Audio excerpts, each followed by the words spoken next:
Good morning, world. As much as I hate the fact that people out there keep associating all sorts of negative things, violence, and horrible things that people do with mental illness, I can't just sit back and pretend that there aren't some issues, some situations where people dealing with mental illnesses can become aggressive. A lot of times, the person can be out of their element and feel disoriented, and just a lot of it is fear, where they're not so much in control and they become aggressive. So I wanted to take a minute to share some tools that people in their lives, family, friends, can use to help in those situations.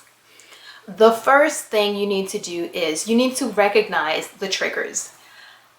Most people have triggers. For example, someone it may be crowds, when you know that when the person is in the midst of a crowd or when they're in a new situation, that they start acting up and they may get violent, they get disoriented. So crowd is an issue. Maybe noise, loud noises is an issue for a lot of people. So once you start realizing these are the triggers, these are the things that usually happen that lead to my loved one going in a fit of rage, that leads to my loved one acting aggressively.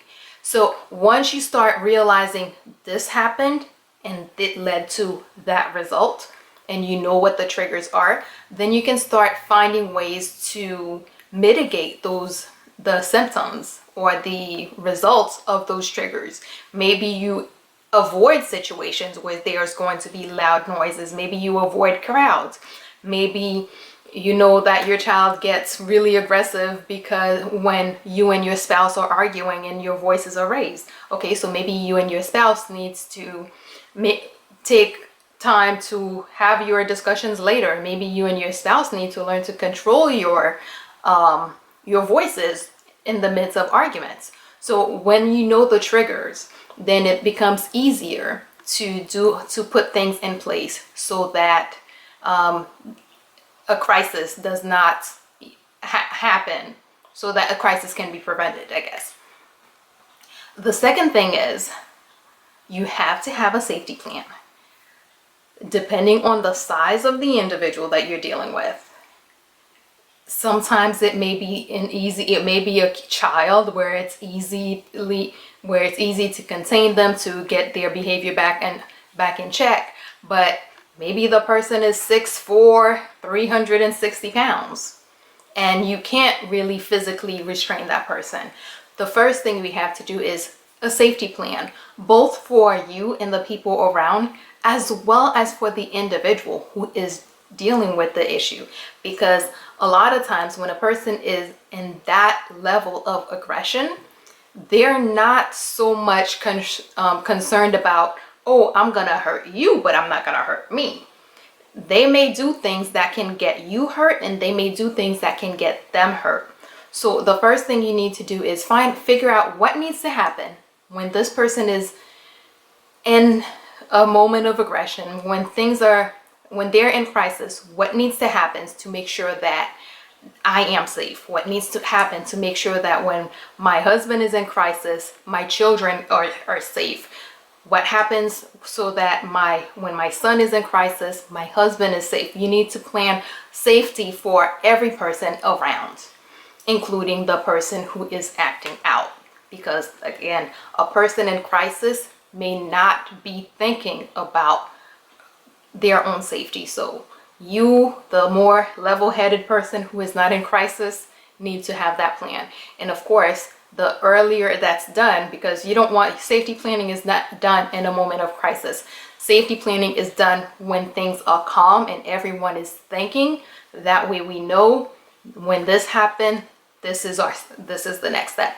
That includes whether someone is going to go into a bedroom, whether you need to call someone, if there's a safe word that gets the person to calm down, if there's whatever it is that needs to happen to ensure the safety of every person involved needs to be in your safety plan.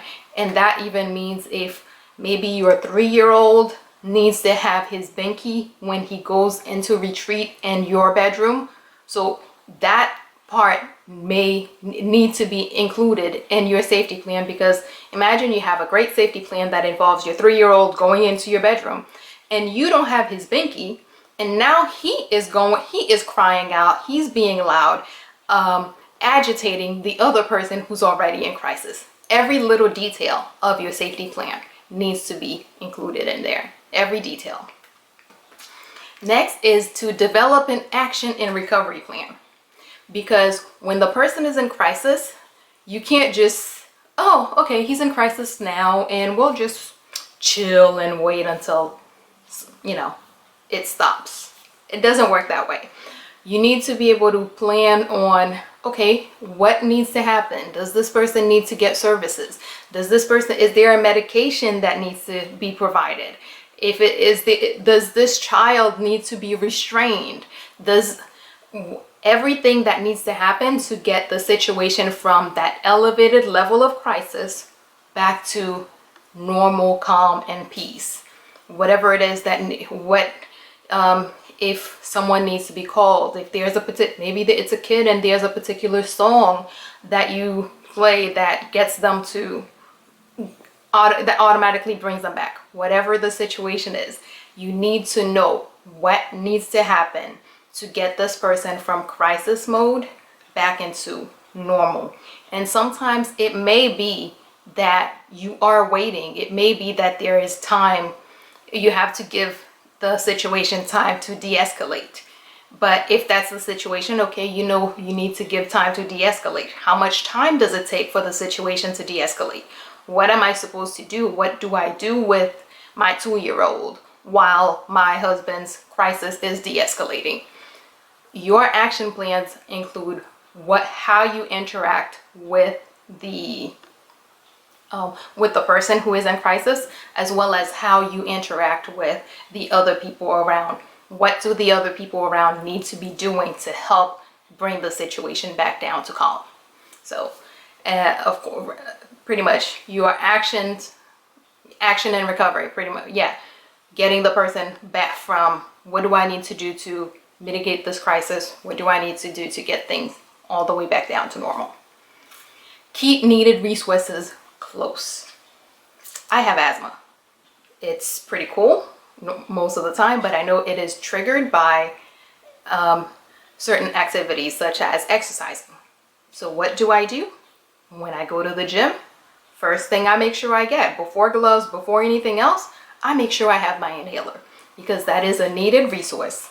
And when I need it is not the time when I need to be looking for it, going to find it, or anything like that. Whatever resources you will need during a crisis needs to be where you're going to be at a time of crisis. I know that kind of makes no sense. How do I know when I'm going to be in a crisis situation? Well, there are 2 ways to do this. Once you see that a trigger has been activated and maybe the situation starts to escalate, gather your resources. If you know that your safety plan indicates that when this crisis happens, you're going to go to this location. If this is the location you're in, maybe that's the location your resources need to be in. Make sure that wherever you are going to be, the resources you need, that could be medication.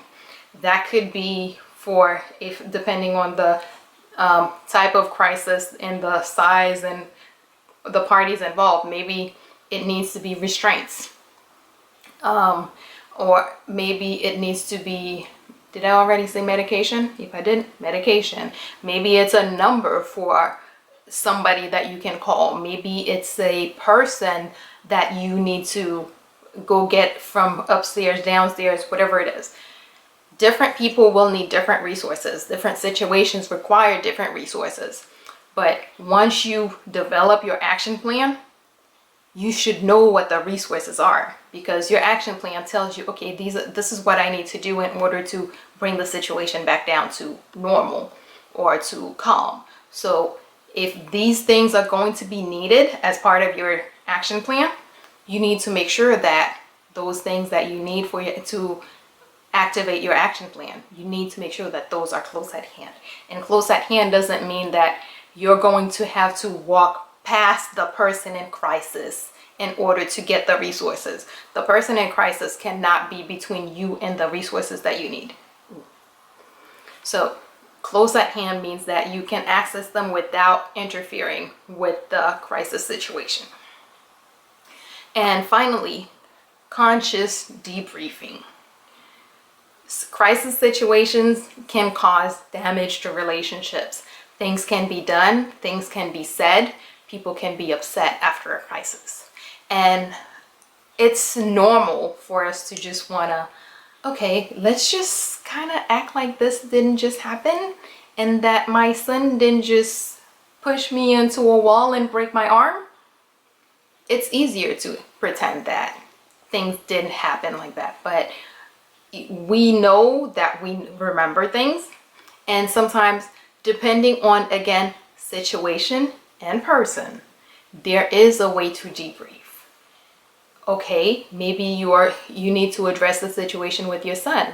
Okay, I understand, yes, this happened, but I'm not upset, or I've forgiven, I've gotten whatever it is that needs to be said to repair the relationship. Because most of the time what will happen is the person comes out of crisis and they're feeling terrible because they see the damage that they've caused.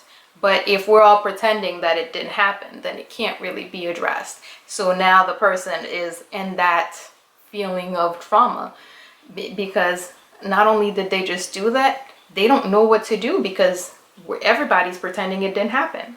Or maybe you were injured, maybe something happened, maybe something was said during that moment of crisis, and that is bothering you, but you don't want to agitate the situation, so let me just not say anything.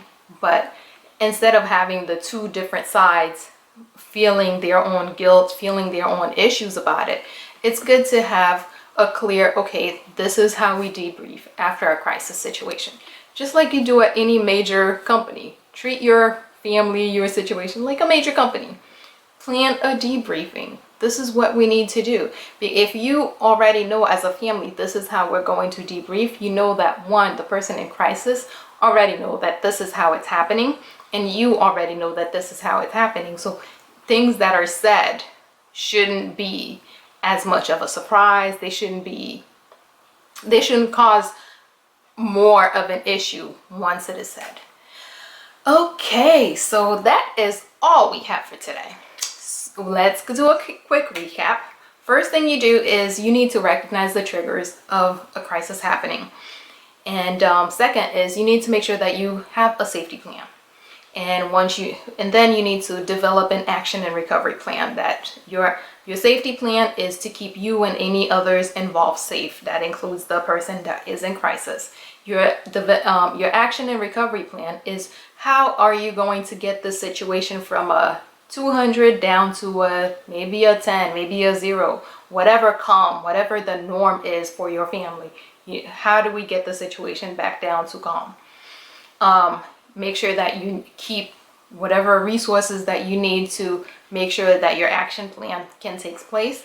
Make sure that you have access to those resources and keep them close. And close and access means that you do not have to interfere with the crisis. You don't have to go past the person in crisis in order to access the resources that you need. And make a clear and conscious decision to debrief, because the emotions that both the person who was in crisis as well as the individuals who witnessed or who were affected by the crisis will have some emotions and situations going on with them, and we want to make sure that those get addressed, that they don't continue on being an issue in your relationship. So that is all we have for today. I really hope that this helps. If it's not you who's dealing with a mental health issue in your family, maybe you know someone who is, so please do share. And that's it. Good morning, world. Have a great day.